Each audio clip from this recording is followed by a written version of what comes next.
Okay, Cool. we're down at the Grand Union Canal, and I'm here with Teo, and I know... How do I say? Sorry. How do I pronounce it? Tayo. Tayo. Yeah, Okay, yeah. Tayo. And your surname, I know I will get... No. It's I don't expect it. Jayasimi? It's Jayasimi. Jayasimi. Yeah, And, which means let the world be at rest.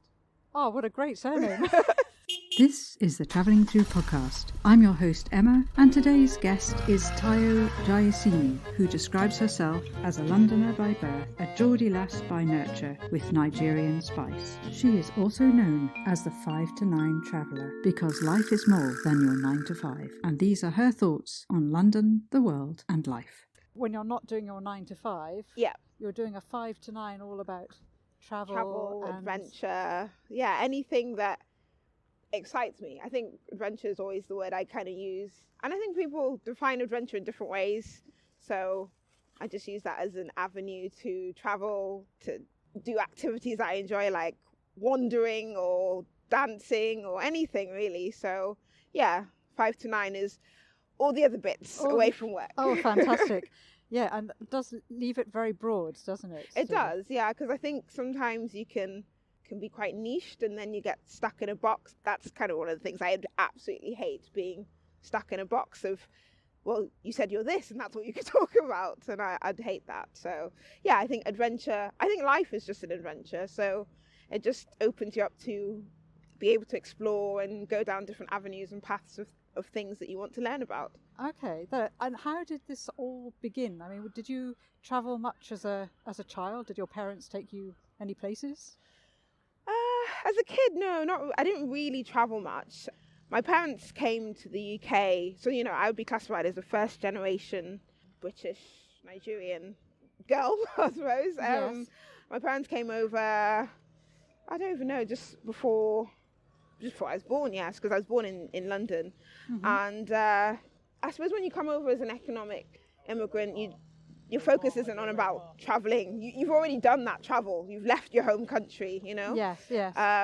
So yeah, I didn't really travel much as a kid, far and wide. There'd usually be what one would call a busman's holiday, where you'd go, we went to the Isle of Man because my dad was working there.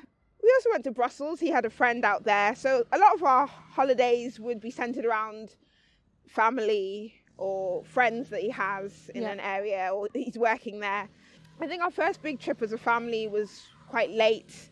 I suppose I'm comparing myself to most people, so it's quite late to people who go abroad every summer. That just wasn't what we did as a family. No. So we did like a Euro trip. So we started in Brussels when my dad had one of his friends lived there and had his family there.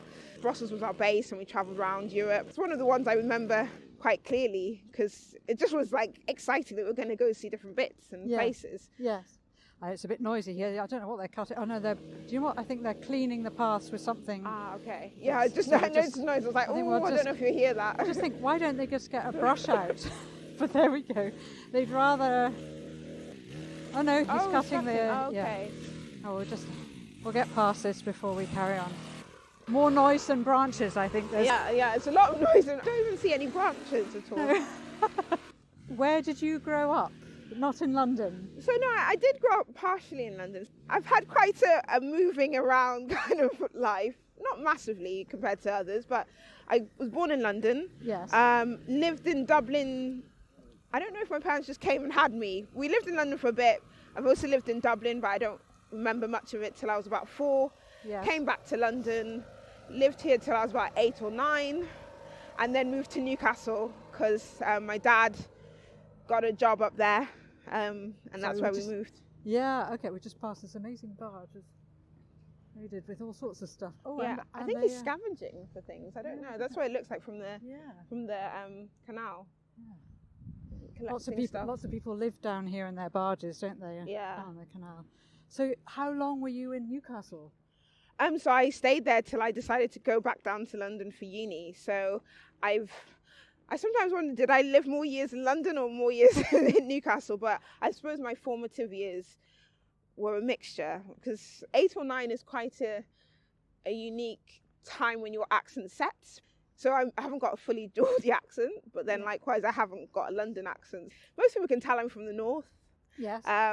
But it's difficult at times. People are just like, I'll say I'm from Newcastle. They're like, you're lying. And I'm like, okay. Yes, it's not strong, but there again, nobody would know I was from Edinburgh because I don't have a Scottish Oh accent no, at all. I wouldn't have thought It's that well at all. and truly been ironed out of me from travelling so much. So.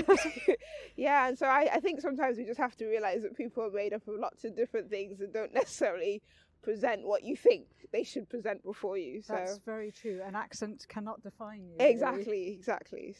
So you came to London and for uni, and being a student here, obviously London is a bit of a springboard to going places as well. Yeah, I didn't actually travel much whilst at uni either. No, I was quite, so the 9 to 5. I did pharmacy at uni, and so I was quite driven in that my summer holidays needed to be a placement or work experience. And I think one of my work experiences, I actually worked in a pharmacy in America. Oh wow! So yeah, that's quite far to go. Yeah, it is. My uncle had done it previously, and he was raving about. He'd been a pharmacist himself.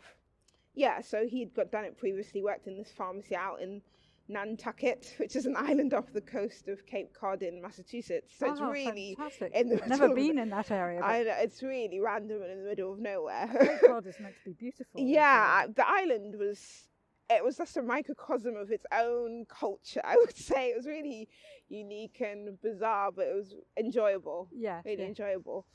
Yeah, so that was my first sort of trip. Actually, it was probably my first solo trip, really. I travelled abroad with my brother one summer to America, where we went to stay with relatives. But yeah, that was my first trip solo. So I did a work experience there. Yes. So I didn't really do the whole backpacking that people do in their 20s or whilst at uni. Yeah.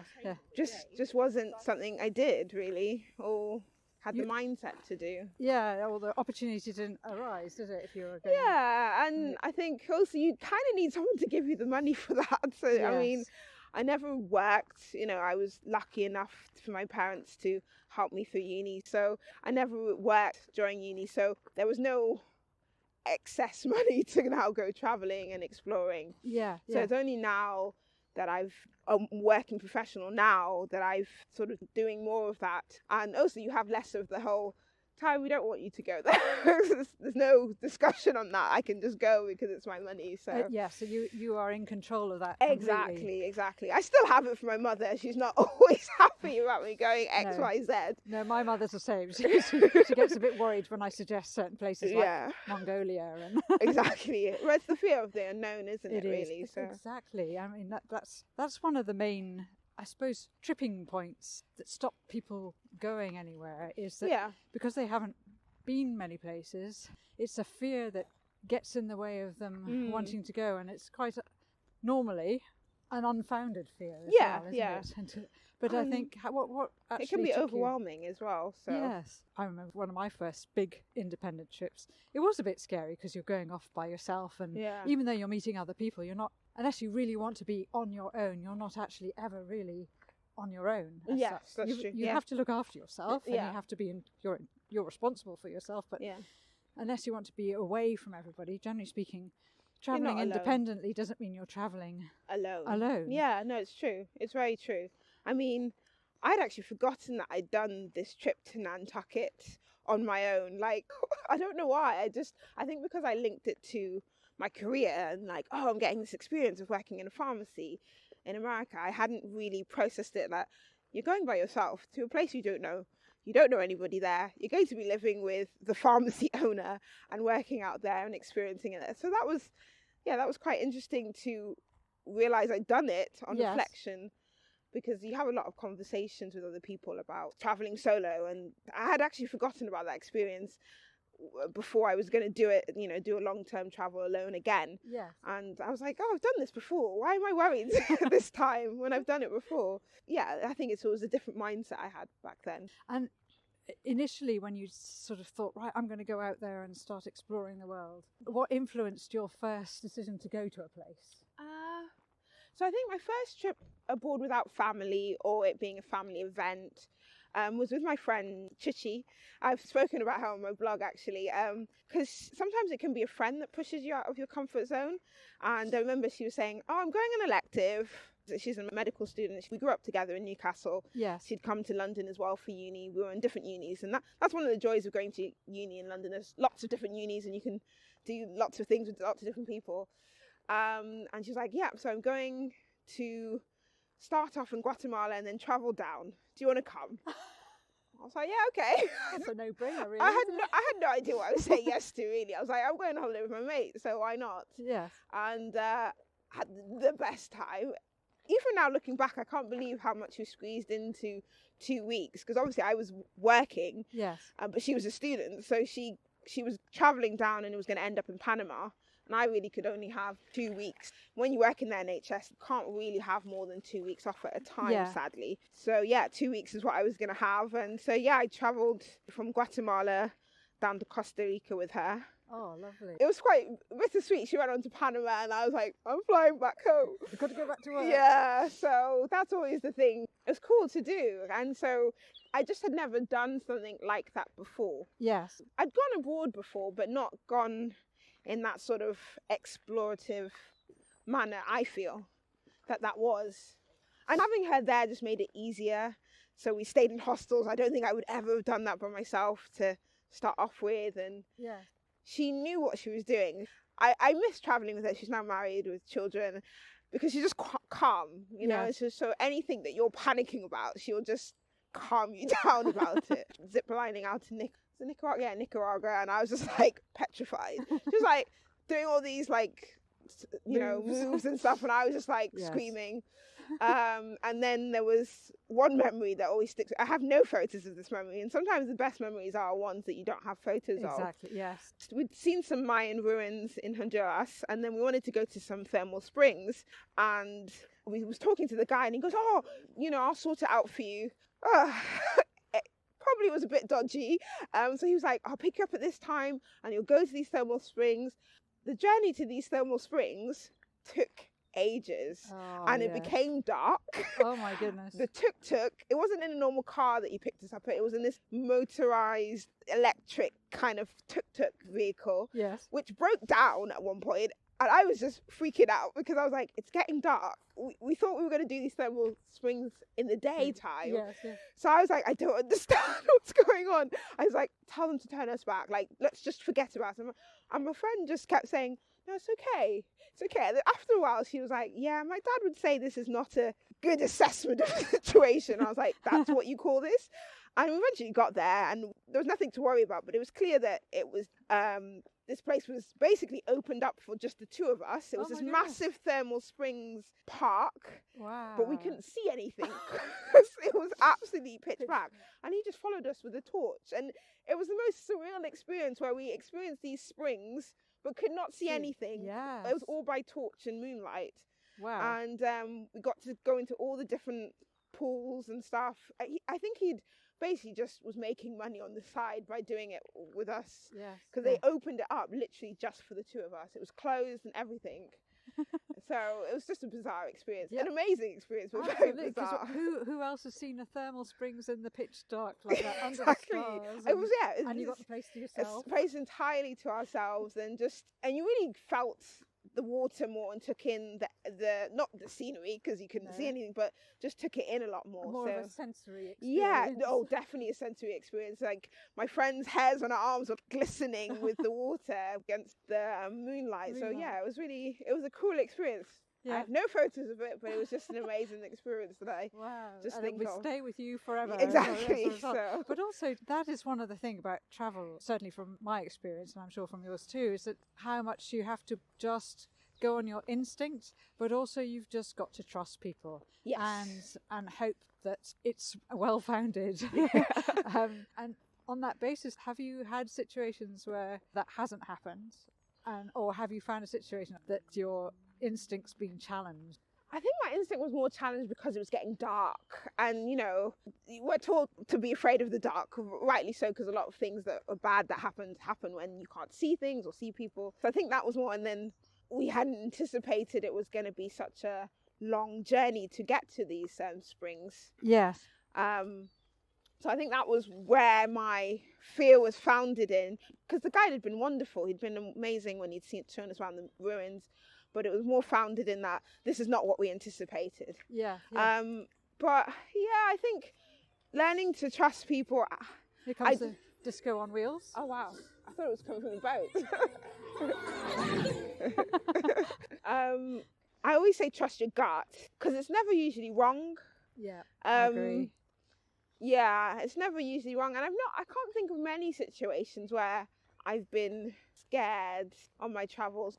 I went sandboarding in Peru, and we did 3 dunes, one mini one medium-sized one massive one. And on the last one, I just had this gut that I didn't want to do this. It's like I was at the top and it was massive, but the guy had already left, and I was just like, I was the last person there.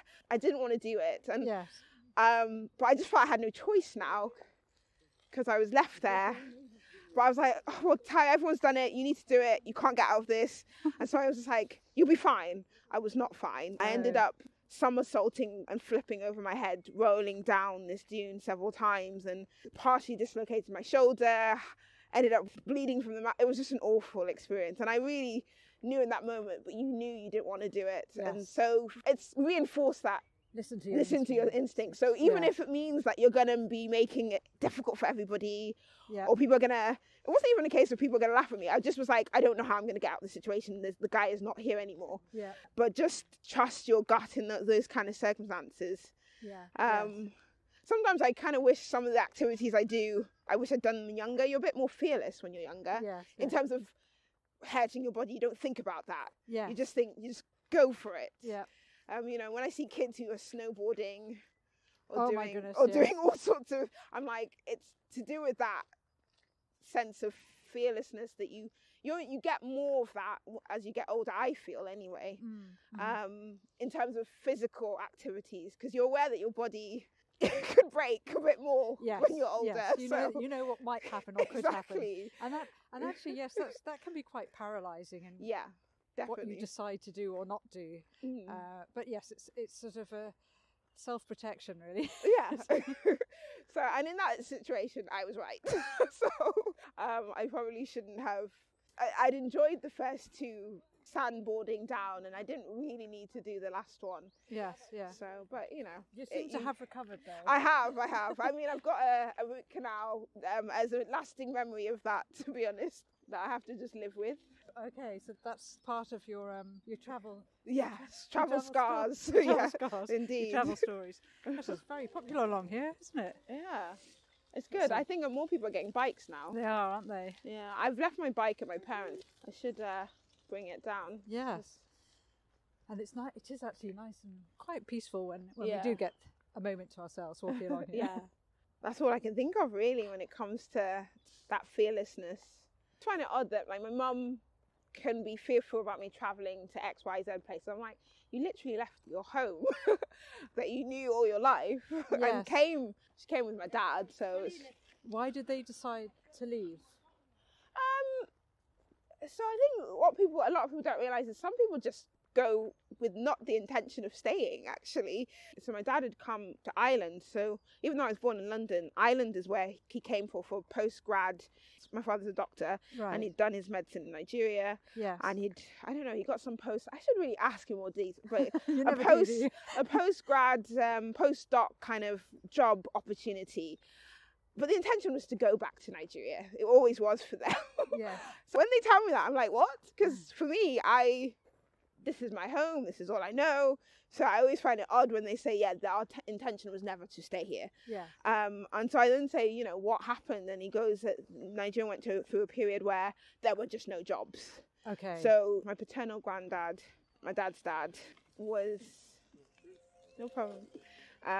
My dad's dad was sort of said to him, "Do you have a job there?" And my dad was like, "Yes." He goes, "So stay, because there are no jobs here." So it was that issue that caused my dad to stay, because there was a lot of issues in terms of jobs and financial security.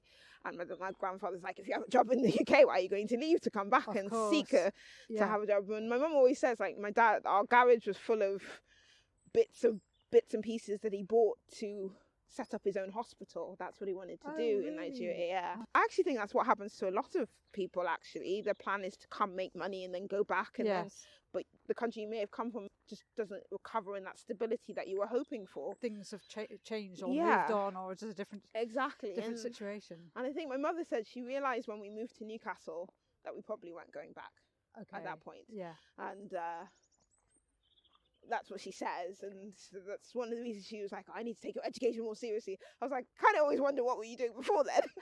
But yeah, she just said she could see we were now here in the UK long haul, and that's quite interesting because I'm not sure my mum left Nigeria knowing that she wasn't going to go back either. Okay. So I never really explored it with them, their thoughts, because I just think, why would you have gone back? Like each time I'm just like, why would you have gone back? This is home. Yes. It's because it's all I know. It's what's so. familiar. Yeah, for you. exactly. So have you've obviously been to Nigeria? Yes, to I have visit? many times. I think the first time I went when I was 6 months. Don't recall that at all. Of course not. And then after that first time I was 9, I think. So it was quite late. Well, not late, but just it was young, and I didn't have a good experience, I have to say, because I think one of the things is if you've known something to be like this all your life, and then you go to something so radically different and not really prepped appropriately. So I wasn't like expecting that light gets taken, or it was just a very different environment from what I was used to in the UK. Of course. And It's a culture shock. It was basically. a culture shock, yes. And for a 9-year-old, it's like, Yeah. probably get me out Yeah. of here, is it? And I didn't go with my mother. So Oh, right, I okay. went with my dad, and my mum came to join us, but Yes. I just didn't enjoy it. Yes. So I was just like, why would I want to come and visit again? And that's the honest. I'm sure my parents would be like really not happy with me saying that, but it's the truth. I didn't enjoy it when I was. And we went around Christmas time, so Christmas wasn't how I was used to seeing it. I remember getting gifts, and I don't recall coming back with those gifts. So I just didn't enjoy our Christmas out there. But so were you kind of on show as well? Because yeah, we went to family visit hadn't- everybody. yeah. Yes. So So I you- just felt like we were dragged around to visit so many people. And as a 9-year-old, you don't want to be dragged around to see one uncle or one auntie that you don't really know. Yes. Yes. So yeah, I mean, so then after that, when was the next time? I think I didn't go back since I was 21 for a wedding. Oh, a big. Yeah, gap. it was a big gap, a And massive gap. how did you view it Better as an 'cause- adult? Better. Yes. Because we were going for a joyous occasion, so that's always a good thing. Yes. And for somebody that you knew. Yes, but I think I didn't really truly, I hear other people who go to Nigeria and they have so much fun and they do this and do that, and that just wasn't the experience I was having. So I couldn't really relate to people when they said they enjoyed going to visit Nigeria. So it was only till 2017 that I had a good time in Nigeria. Okay. Because you're older, you can demand to do more things and can be more in control of what you want to go and see and do, but you still need people to show you around and to navigate. People know you're a foreigner straight, like you're not what we call Niger, like you're Nigerian, it looks, but like as soon as you open your mouth, they're like, oh, this one is from abroad. Yes. So that's actually quite interesting, because for you, I mean, your parents are Nigerian, Yeah. and your roots are Nigerian, Mhm. and yet you're British. yeah. So your culture's a British culture, and a Nigerian and culture. a Nigerian yeah, culture. fusion. So you're a fusion. Yeah, that's what I always like to say. I mean, how did the Nigerians respond to that? Did you feel kind of certain things were very familiar to you, and yet other things were not? Or did you feel that when you were there, you suppose just it just kind of depends. went into it, went with the flow? You go with the flow, and like you're hanging out with family, so it's going to be Yes. fine. Yeah. It's more when like you're encountering people who are just not your family, so people might think you're rude because Nigeria is really much based on respect, and the younger you are, the less important you are. But I don't have that mindset, and also I look younger than my age, so I think a lot of people assume I'm a kid sometimes. With the food, have you? Oh, I grew up with eating Nigerian You foods. did? Yeah, And have you learnt as a result to cook it? Are you a good Nigerian cook? My mother would say no. I'm sure she So you are thinks work in she progress, thinks are I you? can't cook anything. Oh dear. And let me say, I feel like I could do it if I want. Like, I do cook some Nigerian dishes like stew and jollof rice, but there's some that I don't necessarily cook for myself because I'm just like, this, like a lot of work for just one person. So I haven't necessarily cooked some. I shouldn't even admit this because my mum thinks I have learnt some of these things, and I'm pretty sure I haven't really learned how to cook these things. So some of the dishes, I have a cookbook and I'd have to follow a recipe, normal recipe. I wouldn't know how to cook it. What's your favourite Nigerian meal? Yes. Oh, it'd have to be jollof rice, yeah, easily. And what are jollof rice? It's a rice cooked in like a peppered. So I don't like saying tomato because it's really not a tomato base, but it's not like your tomato based pasta where you can really feel the tanginess of tomato, because it's a lot more peppers in it and onions and flavored. So it's cooked in that peppery, tomato based peppery stew. Yes. The rices, and then you've got jollof rice. It's delightful. Sounds delicious. I'm gonna have to try it, I think. Yeah, it's a party favourite. So is it? Weddings. You cannot be Nigerian and throw a party and not have jollof rice. People will just be like, what is this? Where are they? Yeah, it's like, where's the dish? Yeah, it's Nigerian food I've always grown up eating. My mum cooks that. It's not foreign to me at all. So I remember talking with a work colleague and she was like talking about Sunday roast. And I love a Sunday roast. It's not something I grew up eating. It's more like I'll have it at a pub, or if I've gone out on a walk like this, we could end up in a pub where we have a Sunday roast. Yes. But I just remember saying to her, oh yeah, I didn't really grow up eating Sunday roast. And she was all like, oh, and I was like, don't feel sorry for me. Nigerian food is far superior. So I was just like, Nigerian cuisine is fantastic. So in fact, I just think it adds so much more flavour to food. Yeah. Yes. So I can't. So when you travel, is food one of the key things that you go looking for, or is it the culture or the history, or? It's quite bad.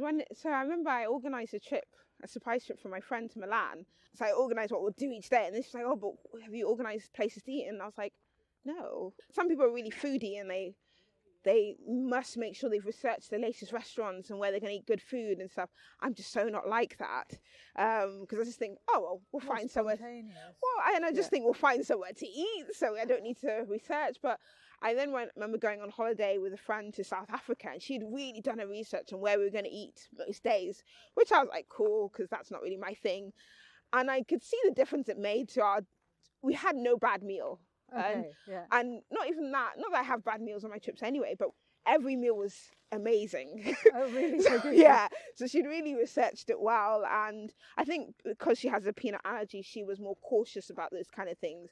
But the food was fantastic. We were eating out in South Africa.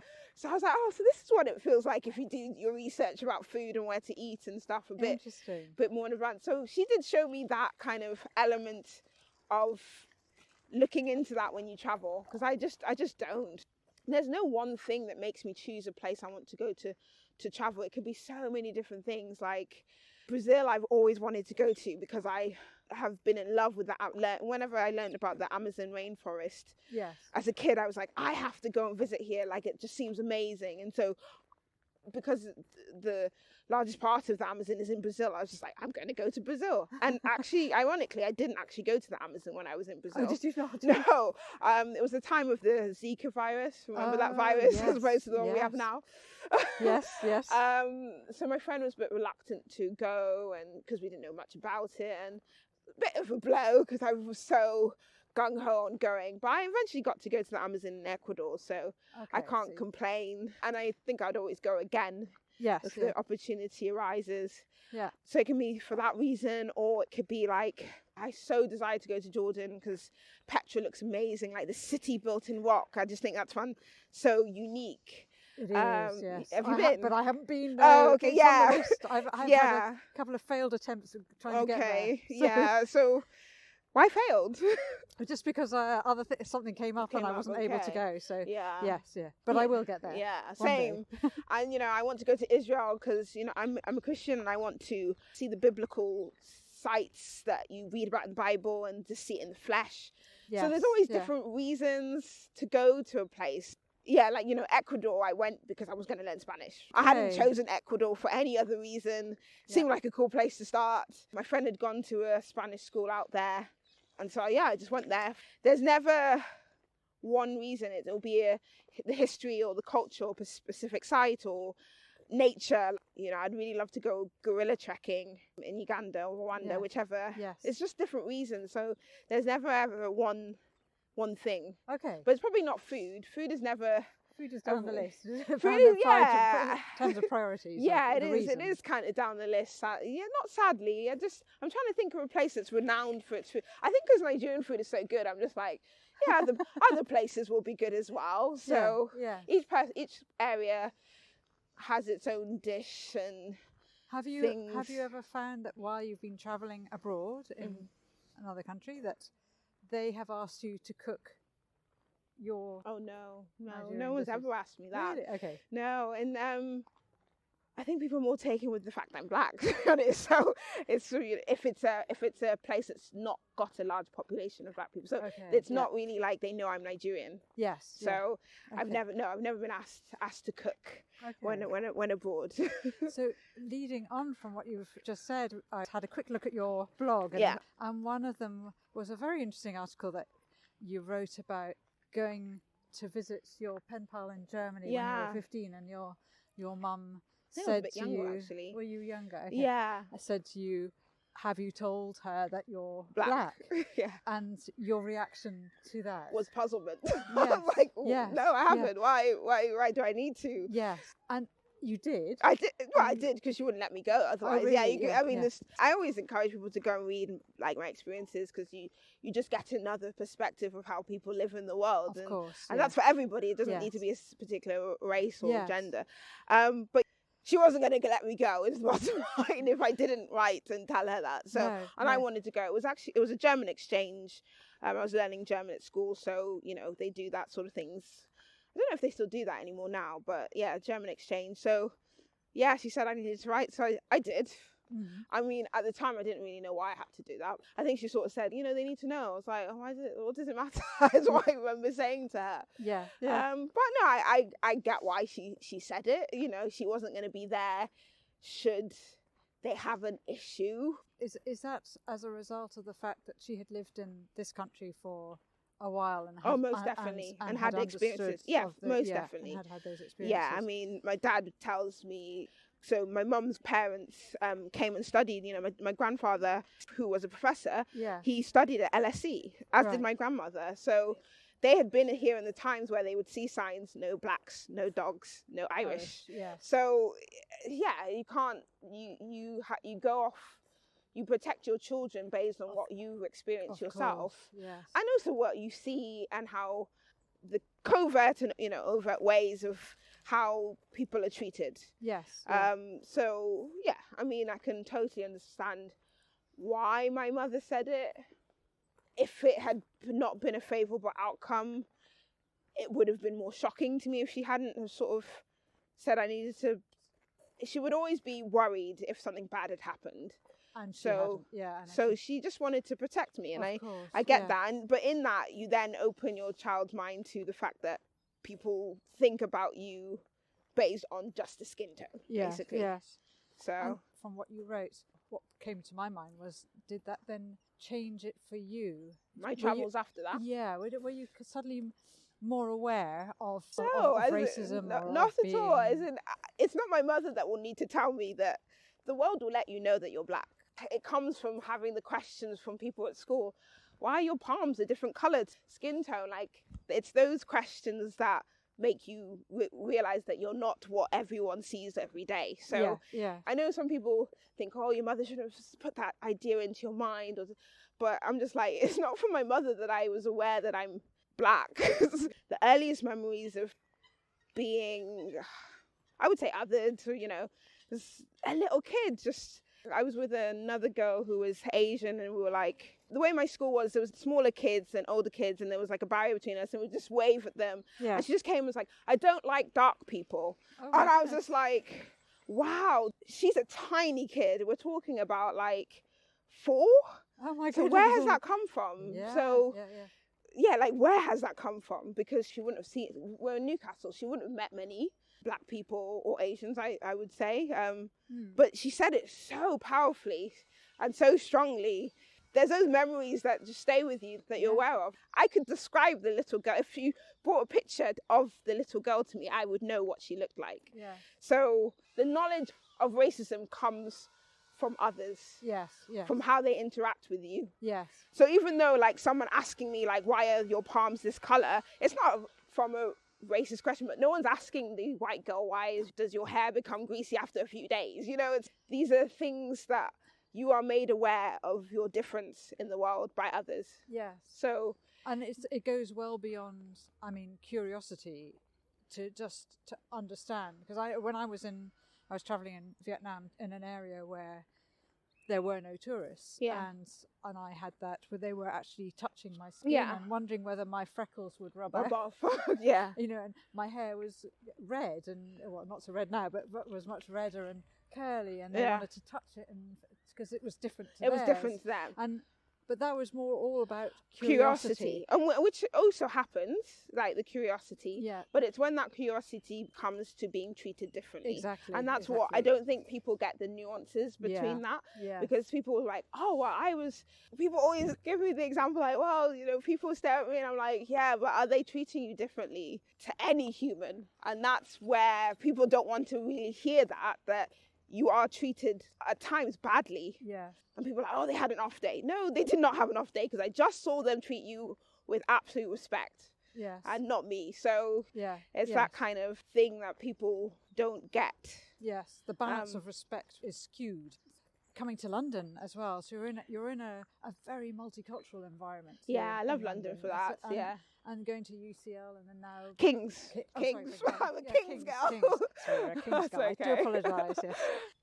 And now working as a pharmacist in a hospital. Is London where you feel more at home because it is so multicultural, and even though it has its problems, huge problems as well. No, home for me, if when people ask where is home, I say Newcastle.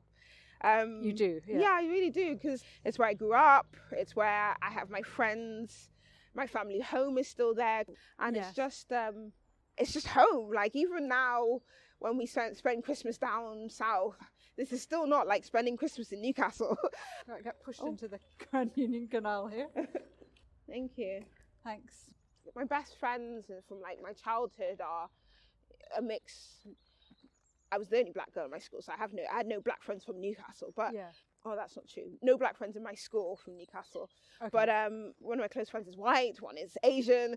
I have a multitude of different friends, so I had never really not been surrounded by multiculturalism, despite being in Newcastle. Yes. And despite being the only black girl in my school, yes. I still was exposed to lots of other races. In my friendship group, we didn't think about it.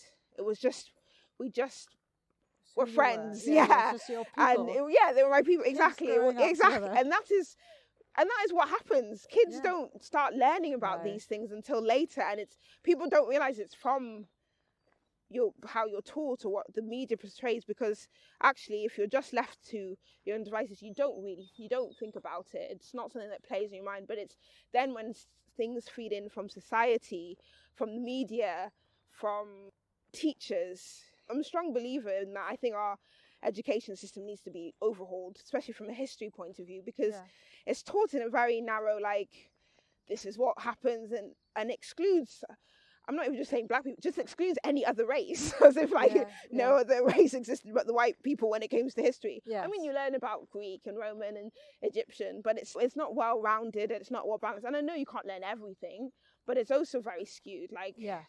You know. In the 21st century, there needs to be some kind of change to open it up and be broader in its outlook rather than just talking about Charles I and... Exactly, you know, and, Battle of Hastings several times, So, I mean, Newcastle's home. I love London because of its diversity, and there's always change, there's always things to do. I always say London, you can eat any cuisine in the world in London. Newcastle's home. How I like to describe myself is I'm a Londoner by birth, a Geordie lass by nurture with Nigerian spice. Fantastic. That's literally my little motto to sum up myself. Because, Yes, it's good to have a summing up of yourself. I mean, I don't even know how that came about. Yeah, someone was questioning, what, do you not classify yourself as Nigerian? And I was like, and I think that's the thing. You can be lots of different things. Definitely. You don't have to be this one thing. I wasn't born in Nigeria. I haven't lived there. But I know I have a lot of Nigerian culture in me. Yes. Some people might not even know. I can understand my parents' language fluently. Can you speak it? Cannot speak it fluently. So I'm what they call receptively bilingual, in that I can understand the language, but I cannot speak it. Interesting. Yeah, I had only recently learned that's what I am. That I'm receptively bilingual. Yeah. Receptively bilingual. Yeah. Okay. So that adds another layer of things, because when someone sends like a funny video that's in that language, if I was to translate this wouldn't just be as rich, because the language is what makes it funny. Things get lost in the translation. Definitely, yes. And the nuance of what exactly, and what it just saying.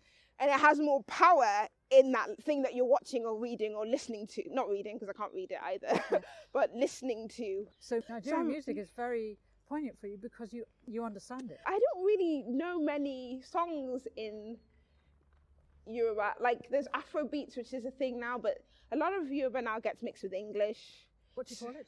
Yoruba. Yoruba. Yeah. Okay.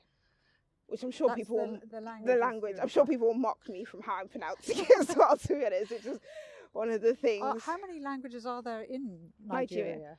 Well, okay, so the official language, which I love to tell people, is English. And they're like, oh, I'm like, yeah, because, you know, Britain invaded, took over Nigeria. Like, people don't know that. That's what I mean about the history. The colonialism of other countries. Yeah. Nigeria didn't wake up and just decide to start speaking English. Like, Britain came and took over the country, and people don't like it because it's uncomfortable, but that's part of your history, and you need to own it. Yes. Like, I'm not saying you're a bad person when I sort of say this, No. and you don't need to take it as it being bad, but it's part of your history. Fact. It's fact. Yeah.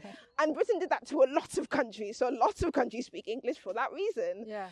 There's a reason Latin America speaks Spanish. It doesn't happen well, just... of course, yeah. so it's a lot of things. Oh, it's a beautiful place to take a photo. Yes, that's great. Without dropping it. my phone in the canal. It's the first day of spring, isn't it? Is it? Today, I think, or today or tomorrow. Is yeah. it? Well, it's lovely to be out in it, even though the sun isn't shining. I know. I was like, Britain, why are you grey again? Again. Yeah. So, but yeah, no. So the official language of Nigeria is English. Yes.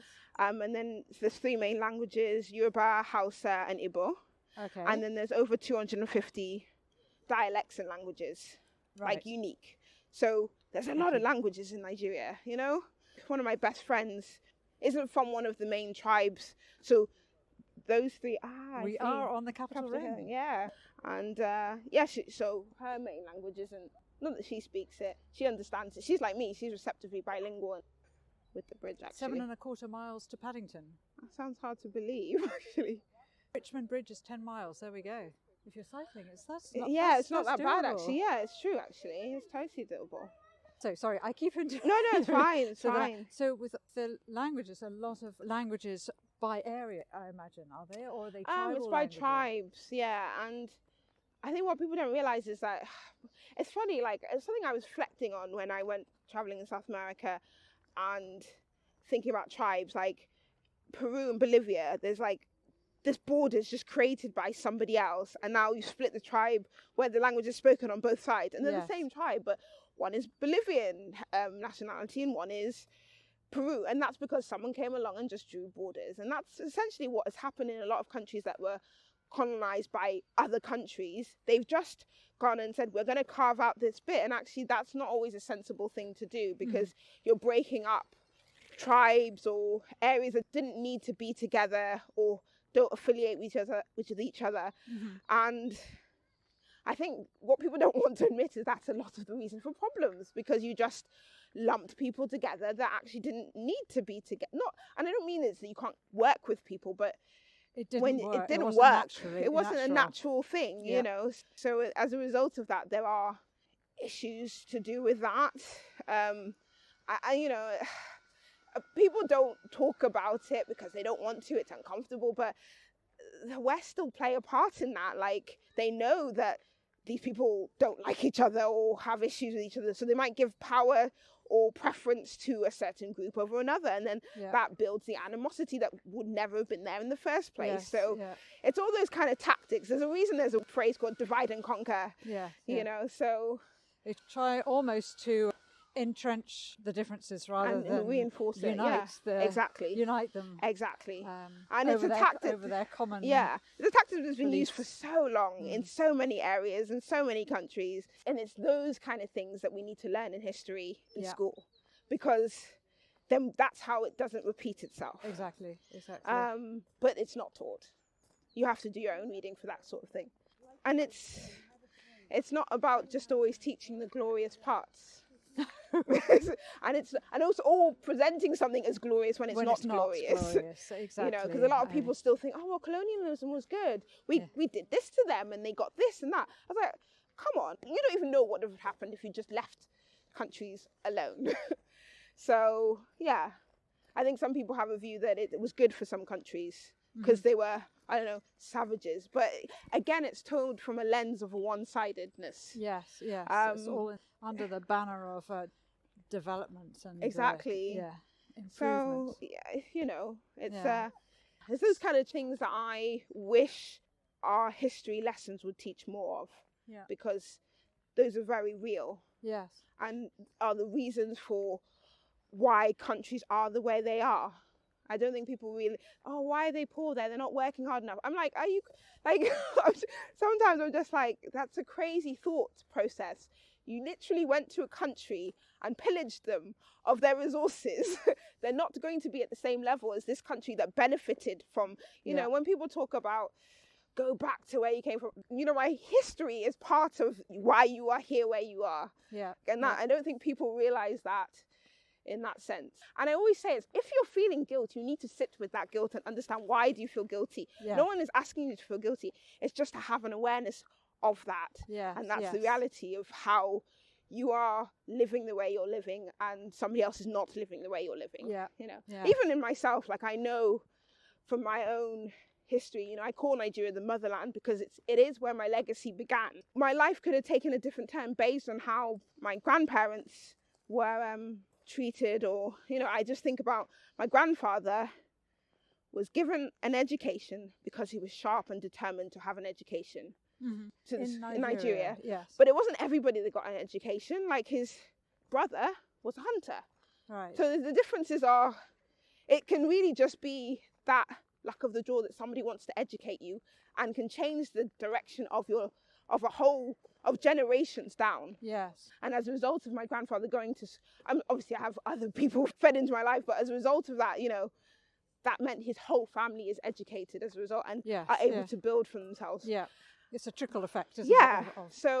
Of improvement, of improving themselves. Yeah, and if you can call it improvement. Exactly. Just being able to escape a cycle. But likewise, there's a triple effect of also doing harm when you have taken away from a country. Or I'm a big believer in diversifying the education system in terms of from a historical point of view, because when you know your history well, you cannot make stupid statements or sweeping statements, or you're just more knowledgeable and have a better understanding, you know, a more rounded understanding of the whole thing of life, and then when you travel and stuff. So coming back to your pharmacy training, have you thought, or maybe you've done it already, have you taken those or want to take those skills abroad and apply them in Nigeria or another African country or in South America where there's a need for? I would love to, but it's quite difficult actually. A lot of places need you to register as a pharmacist there, which means taking their exams, restudying, retraining. So it's not I'm just going to go there and work as a pharmacist. It doesn't work like that. You'd need to register as a pharmacist there, and often they have their entry point is that you need to take their exams. Yes. That you need to study to get, even though you've got a degree in one country, it's not reciprocal in that sense, sadly. Even working for I don't know, but with the NGOs and so in that respect, yes, but a lot of the time there's such a lot of focus on nurses and doctors and not other professions, sadly. I have looked into it, and there's always something that's not stopping me, but just either the role isn't there, or they say, we want only medics, or we want only nurses, or I also am very aware that it's important to know the language. Yes. You know, I would hate to make a mistake. If I was working with the community, I need to know their language. Yeah, and well. And know it well, exactly. So it is something I'd love to do, and I have looked into it. but I've never found an opportunity that works or Yes, has yeah. been okay. Because I don't want to study for X, like, for For the example, sake of it, when yeah. you, For example, if I wanted to go to America, we're looking at about 2 years before I could actually practice as a pharmacist. Like, I need to okay, take the exam. If it's a short-term thing, then the studying is not worth it. Okay, yes. For me, Yes. anyways. Yes. So it's just weighing up what's Practical. practical. Yeah. Yeah. There's not many humanitarian pharmacists or pharmacists who work abroad that I meet. If they're going to work abroad, they're uprooting their lives and now living in that country fully, Yes. not yeah. on a short stint. I don't meet many who go on a short stint, not in the capacity. They may be of a pharmacist background, but they may not be working in that country in a pharmacy capacity. Okay. Yeah. So- So utilizing the fact that they have the pharmacy skills, but not necessarily in a pharmacist role. Yes. Yeah. Yes. So, Okay. yeah. And being a pharmacist here, I imagine you have been working throughout this whole Yeah. upside down period of life. Of life, indeed. And how has that impacted on you, both mentally and also in terms of because obviously you're a real get out and Go and enthusiastic to be out traveling out and about. Yes. Yeah. I mean, at the start, I felt lucky that I could like go to work. I wasn't stuck in the house, and so I always feel bad when I complain because like I know some people are finding it hard to be in the four walls of their house, and I'm like, well, at least I get to go out. And you're working in which hospital are you? It's a hospital up in London. Mm-hmm. I specialise in cancer, so I'm working with cancer patients is my speciality. But so it was good to have that continuation of work, and yes, that's a bit of that normality in a time where it's not normal at all. But as time has ticked on, it has been draining and especially in my speciality, I was sort of saying to my friend that I read these notes of what's going on with the patient and them getting this cancer diagnosis, or they're progressed, or it's getting worse, but usually you have an outlet of like you go and see your friends, or you're going to do something joyous, just something to distract from this. And I've realized that I don't have that, so it's made me question, do I still want to be in cancer? Because it's not that I went into it as I stumbled into it as a speciality, but it can be quite depressing because it's some people are getting diagnoses and they're not going to get better. So it's maybe like, do I want to do this for the next X amount of years? But I know it's because I'm literally going to work, doing this, coming home, and it's on repeat, and I think during the darker months it was even harder. Of course, yes. Because there'd be weeks I wasn't seeing sunshine. So and that's really tough on you, and also because obviously you're having to go to work with a very positive attitude, or as positive as you can be, I imagine, for the patients that you're seeing on and just work colleagues as well. Yeah, yes. So yeah, it's this lockdown 3 is what I call it, 3.0, has been the hardest for me. Has it? Yeah, and I think it's a mixture of the fact that I moved out, so I'm living on my own. Mm-hmm. But I also don't have an outlet to meet up with friends and to go and explore here and to go and do different things. Yes. And I could see that I was just eating, so I'm like just comfort eating. I'm not even that way inclined, but it was just like, what is there to do? And I watch TV, but I'm not like a Netflix girl where I watch it excessively in that. When some people say, they love to like sit in their bed and curl up and be watching Netflix. That's just really not me. In January, so I'm a massive Strictly Come Dancing fan. Are you? Like, absolutely massive. Everyone who knows me knows that's watcher. Avid watcher. So I follow some of the, on social media, some of the Strictly Come Dancing stars. So one of them was offering dance classes online, and I was like, yeah, why not? I think he'll be a good teacher. He will be an amazing teacher.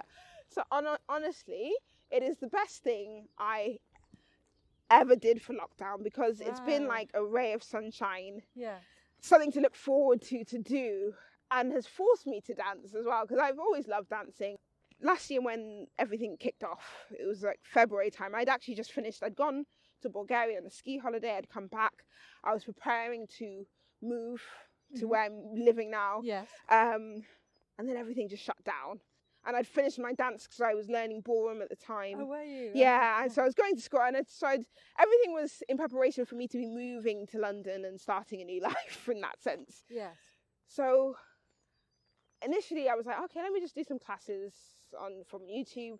But I was like, this isn't the same. I don't like it just wasn't the same. So I just thought, oh, and because you didn't know how long all of this was going to be, I was just like, you know what, I'll just wait till we can go back into the studio, because dancing is really it's a tactile thing. It's just so much nicer with other people. Yeah, like, the atmosphere. So I just was like, I'll just wait till we can go back into the studio, and then I can dance properly then. And that just turned into how like I just did not dance all year. And it was just, I was like, something that I just loved to do and I was doing weekly. I just went from doing it to not doing it at all. Yeah. So when January came, I was like, look, I don't know how long this is going to go on for anymore now. This is the option I have. So let me just do online, even though I wasn't all gung-ho for it to start off with. Yeah. And maybe I'll feel better about it because it's from a Strictly pro. And I did it, and honestly, it's been fantastic. I've just loved it because it's 5 days a week, and the video only stays for 24 hours. So I have to do it because I'm going to work. Yeah. So it's done live from 5 to 6.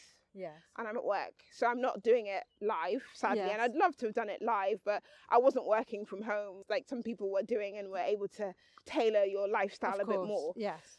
So yeah, I wasn't doing it live, but it just meant I had to do it at some point before I go back to work, because it'll be gone by the time I get back. Yes, so some days I was like, I'm so tired.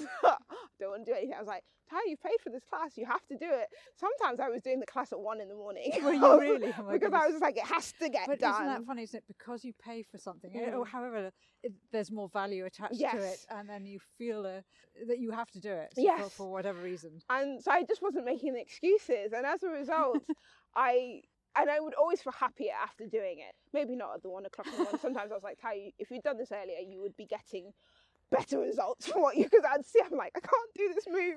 But what dancing are you doing then? So Giovanni is the teacher. Giovanni. Yes. And Peniche. Peniche. Okay. I don't know if I pronounced it properly. Okay. He's a fantastic teacher. Like, I mean, it goes without saying, but sometimes you don't always know. They could be a good performer, but could they be a good teacher? You don't know. But no, he's fantastic. And what are you learning? So he changes it. I think that's also the joy. You don't know what you're doing each day. So he changes it each day. Yes. And builds on what you learnt last week. So we've done samba, salsa, Lindy hop, bachata, cha-cha-cha, jive, Charleston, rumba, which I wouldn't have thought I'd enjoy it, because I have learnt the rumba before, but I've hated it. Yeah, okay. It is a beautiful dance. It's a hard dance. It requires a lot of control in your body, a lot of taking in the music and taking that time to let your body go with that. And so I just thought it was an over-exaggerated dance. But the way he taught it was just, it changed my mind about it. And I was like, I haven't given it a chance. I'm not in love with it still, but I just hadn't given it a chance, really. Yeah. And Paso Doble, he taught us the arms to do that, and the waltz, which is quite hard. The waltz is hard to do if you don't have a partner. Yeah, I mean, I think do it with a coat, your coat. We only just had that the week just gone, actually. But luckily I've done the waltz before. I say that as if I'm like a pro or anything. But I understand the dance. So it was nice to see how he was teaching it. Yes. But I know that I would enjoy it more with a partner. It's a beautiful dance to do with a partner. So yeah, he basically focused on the dances that didn't necessarily need a partner. Okay. That the things that, I don't know if you've ever watched Strictly. I have, only the first season, or second season I think it was. But so it's some dances don't. Yeah. There'll be bits where you will do the dance solo. Yes. So mirroring one another, so you don't necessarily need to learn with a partner the steps. So yeah, and I've just loved it. I feel sad that it will come to an end So how many more weeks have you got? I think left? next week might be our last week. Oh my goodness! Okay. I know. Yeah, yesterday was our 50th lesson. So 50 lessons. Yeah, That's I a know. lot, isn't it? I know. It feels like such an achievement. I'm like, Ty, you've always danced. But I was like, Wouldn't no, it but this is amazing. Be amazing that at the end of it, when lockdown lifts, that you could all the whole He wants class, to do that. He does. He does want That to would do be that. Great. So yes, you all get to meet each other. yeah. There's a barge coming Yeah. along. Called Romeo as well. It's a nice scenic. It's with the shadow of the trees in the water. Yeah, it it's makes really it, weird, yeah. isn't it? Out of all the dances you've learned or doing in the last 50 days of dancing, which would you say is your favourite? So, because Not your best, but your favourite. yes. So actually, none of the ones I've learned is my favourite. Okay. Because I've not many. Well, I don't know if people know. I have danced before in terms of had lessons and other things. Right. So I lived in Oxford for a bit, so just under 3 years. When I was out there, I was struggling to find a salsa class that I liked, that suited what I'd learned and the style and everything. And sometimes, so as not to frustrate yourself that you're not finding a salsa class that suits, I was just like, I'm just going to learn a new dance. That's why I'll just learn one from scratch. So I learned that Argentine tango. Oh, did you? And loved it. Yeah. But I've loved watching it. Yes. So it's my favorite. So I'm quite sneaky in that it's my favorite dance to watch. Yes. But my favorite dance to do is salsa. Yeah. Okay. So yeah, That's a fun dance. It's a fun dance. You can do it by yourself. You can add your own cheekiness to it. You can go with how the music takes you. Argentine tango is not like that. Yeah, it's very. It's very specific. Your partner needs to. You can't learn it in isolation. It's not a dance he's taught us because you need a partner. Yeah. The woman only moves if the man guides you to move, That's right, and feels that connection to move you. So if there is nothing to give that impression to move, you will stay still. So it's quite a sensual dance in that you react to what your partner does. Yes. Yeah. So I love to watch it. It's a beautiful dance to watch. Yeah, I agree. But to do salsa. So yeah, I'm kind of cheeky. Like Argentine tango is my favorite dance, but salsa is my favorite one that I can do. Okay. But hopefully, the fact that lockdown is going to lift in a way that we're all anticipating. Indeed. Where are you going to head first on an adventure? Oh, I don't know. 2 weeks ago, I would have been like, I'm going to go to Nigeria. But unfortunately, my grandmother passed away 2 weeks ago. Oh dear. And so I'm in Nigeria. In Nigeria. Yeah. So that was why I was going to go. Of course, yeah. So yeah, it's kind of. Thank you. It's kind of really changed a lot of things, and yeah, I don't know now. Is the honest answer? Like Nigeria was on my. I have to go because I want to see her. Yes. And it wasn't necessarily going to go for adventure. It was really to see family and see, you know. So where I'm working now, my contract may end in May. I'm not sure. It's because I'm a contract pharmacist, so I work in different places. So it may end in May, but you never know because they just say May and then it can be extended. If it does end in May, I'm thinking of taking the month of June off, and if Spain will have me, because I'll be there and I'll travel around Spain and practice my Spanish because I've been having Spanish lessons in lockdown as well. Okay. Wow, you've been very active then. Yeah, I mean, I've always done Spanish, like before the pandemic even started or came to the UK. Just in general, I've been learning for a while. Yeah. And so it's just continued, really. So it'd be nice to like actually go and utilize it more. So yeah, I have a desire to travel. And the thing is, when I go to Spain, I always go to Barcelona because I just love Barcelona. So I haven't given other places a chance. So I'm like, I should go and explore around. Yes. So that's kind of my mindset, really. Like to go to Spain for a month, the month of June. Yeah. Should that be permitted? Yes. Well, hopefully it will be. We'll keep our fingers crossed for that. Definitely. Indeed. I think we all want to go somewhere. Yeah. If it doesn't, it just. Yeah. It's all about for Spain me. Will wait.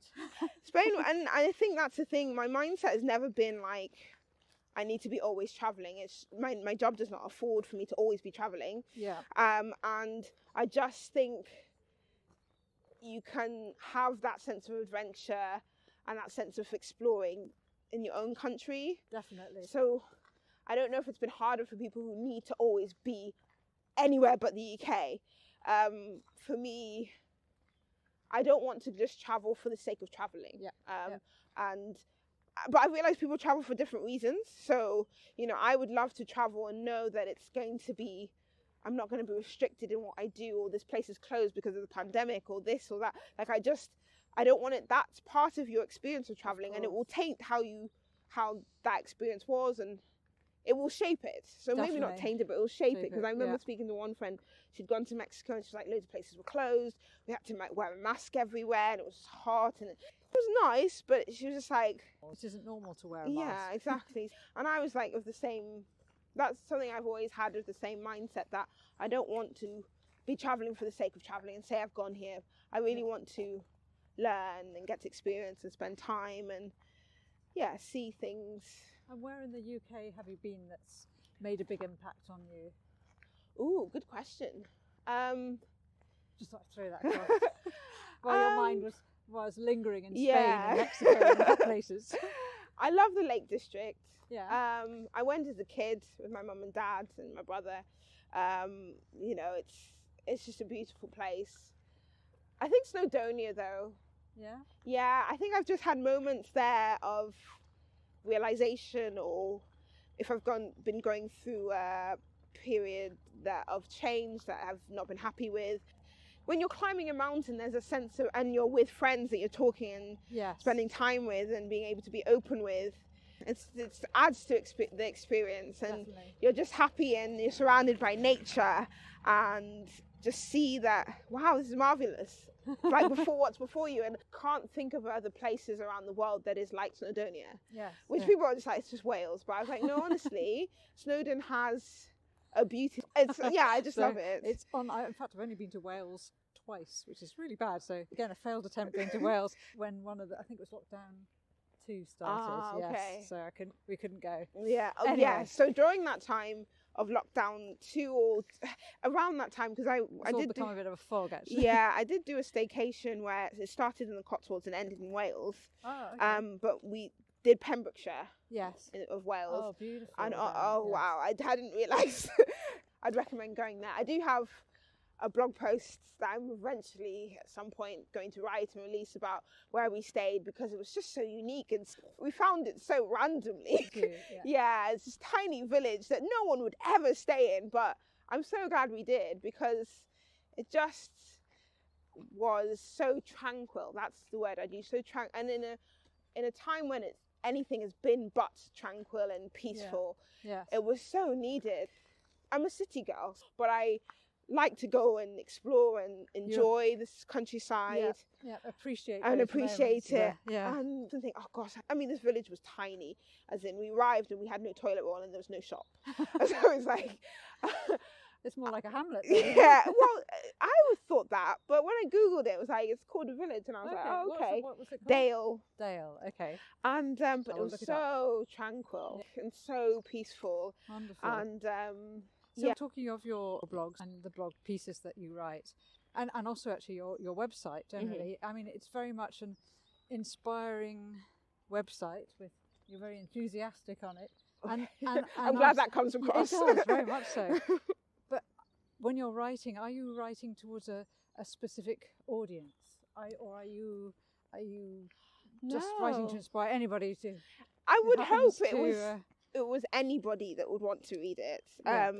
I'm just writing from I've enjoyed this and I want other people to enjoy it and I want you to know about it. And my writing style is really conversational, so that it's as if I'm having the conversation with you, colloquial, not formal really. Yeah. And I'm just hoping someone reads it and be like, oh, this sounds, how she's describing or what she's experiencing sounds really cool. I want to go and do that too. Yeah. That's what I'm hoping for. But I understand, if you see the person on the blog, that, not everyone puts themselves front and center of the blog. But if you see yourselves, you tend to align with people who look like you. That's just the way, and that's part of the issue that people don't like to discuss. That's why people tend to hire people that look like them, or people tend to assimilate or hang out with people that look like them. You have to sometimes make a conscious effort to mix with people who are not like you. Yes. Yes. More for other people, like I've never had to make a conscious effort because I'm a minority. So that's kind of, I would assume a lot of people who read my blog would be female, Yes. would be black, Yes. would have a fused culture Yeah. like myself. But that's not who I'm not writing thinking that's the person reading my blog, because Right. I'm just talking to somebody who's like me, Okay. basically. And I feel like anybody could be like me, Yeah. if that's my hope, Yeah. anyway. No, because it's quite interesting, because I wonder whether women, first First generation generation, in the UK, Yeah. from wherever around the world, have reached out to you and said, "Oh, this is amazing. We haven't thought to do this." Well, we're in a barge underneath the bridge here. Yeah. And have said, "Can I come with you and walk with you?" Or has that happened? Because I think actually, yeah. Now that you've reminded me of one that was local, actually, I remember. So I engage on people on different social platforms. Yes. So Instagram, Facebook, or Twitter. And I remember one fellow blogger was like, "Oh, I'm not in the Christmas spirit, and I don't really like." Not that she didn't like Christmas, but she just wasn't feeling festive. And I was just like, "I'm going Christmas tree hunting," and she was like, "What?" I was like, "I guarantee you that will get you in the spirit of Christmas." And so I just invited her along. I'd never met her before. Yeah. And I was just like, "Yeah, come with me and we'll go looking at the Christmas trees around London. I promise you that will get you feeling festive." And she went with me and she was like, "Oh my gosh, these people don't even realize you can do things that are free, yes, yeah. that you can explore." So that was just a mini little adventure that I do yearly by myself. Do you do that every year? Yeah, I That's tried. Like fantastic. this last year was difficult because I Yes. only got to see 2 trees. I usually try and see like a minimum of 5. But because of the tiers changing, and then now I went to see, what tree? I saw the Trafalgar Square. Oh yes. No, not Trafalgar Square. Covent Covent Garden. Yes. And which I see every year anyway, because Okay. it doesn't change much. And then I went to see the tree at Wembley Stadium. Oh gosh. Yeah, so I I don't walked- think I've ever been to that. I seen that. walked from Harrow to Wembley, so Did you? yeah, I was like determined. I was like, I'm going to see another Well tree. done. So I got to see 2 last year, but usually, yeah, I try and make a trip for myself to go see the trees of London, because Okay. London really A did. Christmas tree pilgrimage.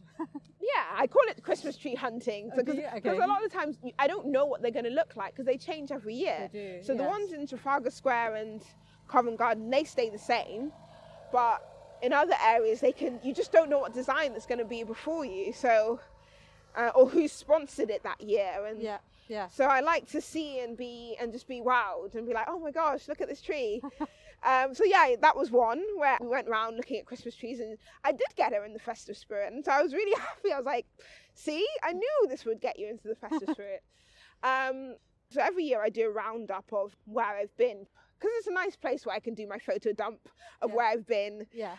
But I didn't realize that people could read it and then come away with it and ask you questions. So from one of them, because I'd gone to South America for 4 months traveling solo, Yes.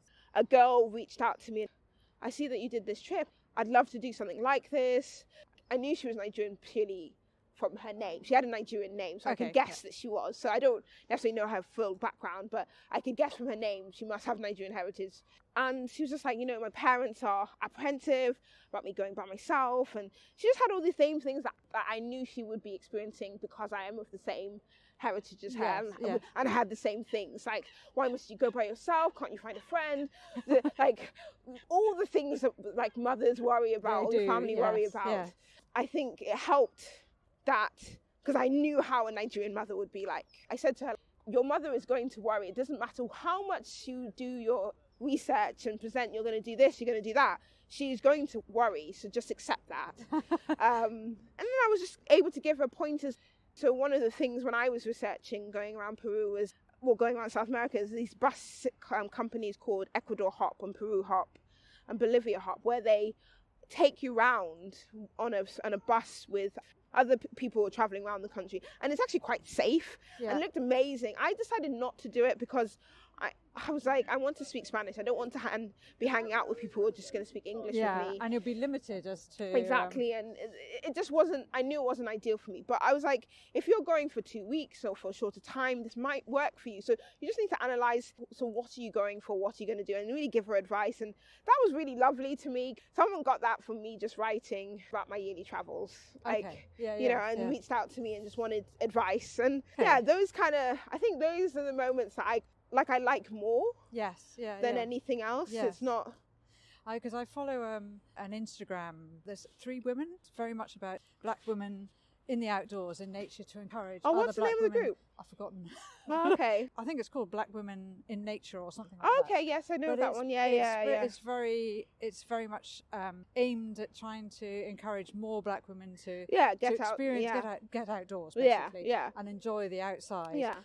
I don't know whether in this country that's also a problem. Oh, is it an American group? Yeah, it's an American group, okay. So it's not a British group. And whether, not a problem, that's the wrong word, but whether it's just something that black women don't, it isn't for them, or it's something that they never actually considered doing. Yeah, or I actually gave a talk about this, because it's just multi-layered. So there's not one reason why you're not seeing... Yeah, there's not one reason why people might not be engaging with the outdoors. I mean, there is reasons like that people don't feel welcomed, or they are concerned about being in an environment that's not where they're seen. Yes. But there's also things like lack of access, like which can affect any race. Yeah. Like, yes. There's a statistic where like actually about 92% of black and Asian population live in urban areas. I mean, that's ridiculously high. Like 90% live in urban areas. So somewhere like the Peak District is not easy to get to. No, I mean, I've organised a trip to the Peak District with my church group. We had to organise a coach for 50 of us, and it's not an easy thing. It really requires a lot of planning. So if you don't have a car, that's automatically going to be an issue. If you don't have free time, people just assume that people have free time. Like, something I've always thought about is like, I didn't grow up doing the things I do now. Right. So it is new to me. Yeah. And that folds into 2 things. It's new to me where other people have done this all their lives because it was part of their family growing up. Yes. But if it's not, it could be not part of your family going for multiple reasons. As I've said, my parents came over to work. Yeah.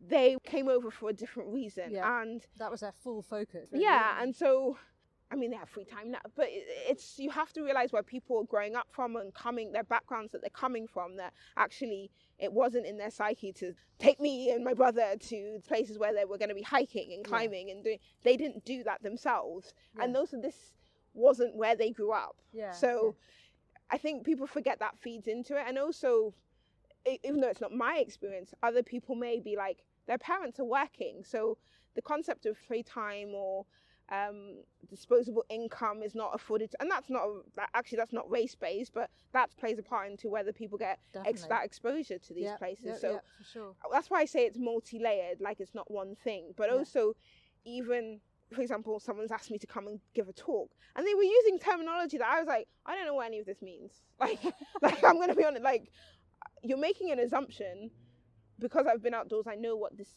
means. And that actually, I'm confident. Even in the language you use, you're not being inclusive in that sense. And I don't mean inclusive in terms of from a diversity, but I mean, they were talking about outdoor terminology. I was like, I don't know what that is. But because it was an outdoor affair, they just assumed. Yeah, I would know. Also, it's an assumption, isn't it?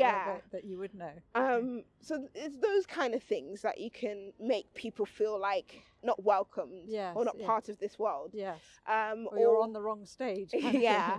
Or just even things from just like staring, really. Like, not everyone's comfortable with constantly being stared at. So, because your presence is not thought to be there. Yeah. So it's just various things that it's so multi-layered. So I always say it's just not one thing that is stopping people from being outdoors.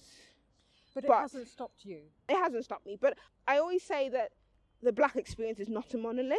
So it hasn't stopped me, but I understand why it will stop others. Okay. Yeah.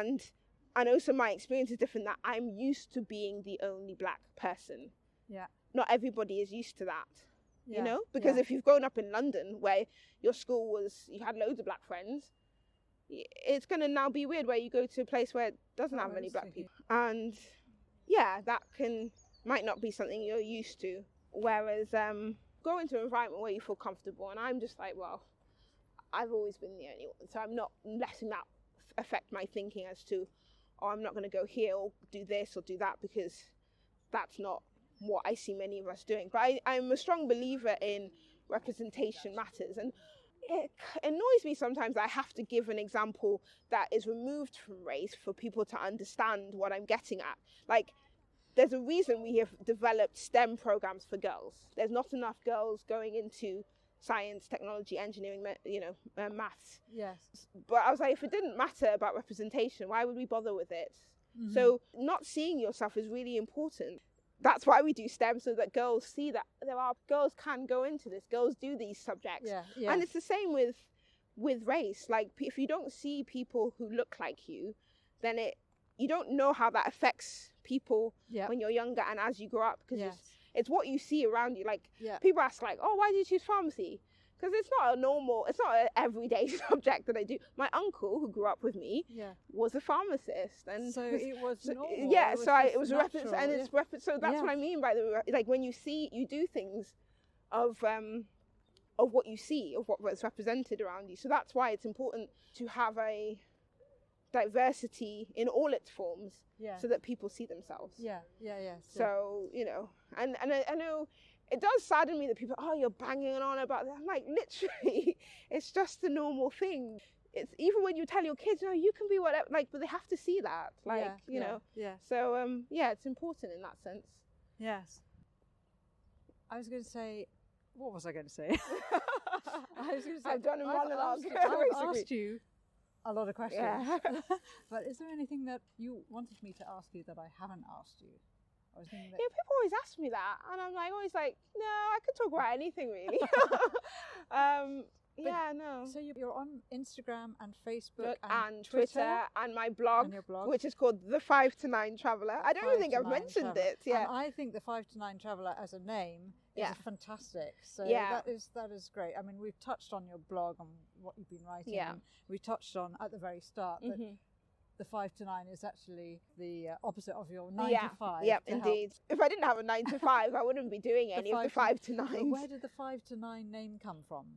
So I remember reading... As a final wrapping up. I remember reading an article by the BBC that was talking about Nigeria's 5 to 9 hustle culture. And it was weird that it was Nigeria. Like, a lot of people will have their main job and then have a side hustle that they're doing. And I was just like, oh, that's so cool. I was like, so what's my side hustle? And I just remember thinking, adventure is my side hustle. It's like one of my tag phrases, like, adventure is my side hustle.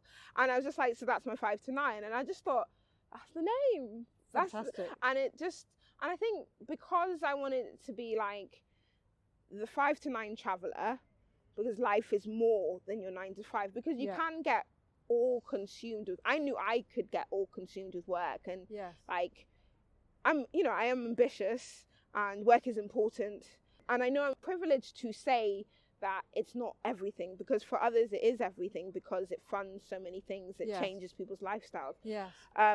But it's just to make sure that it's not how I define myself, that my work is.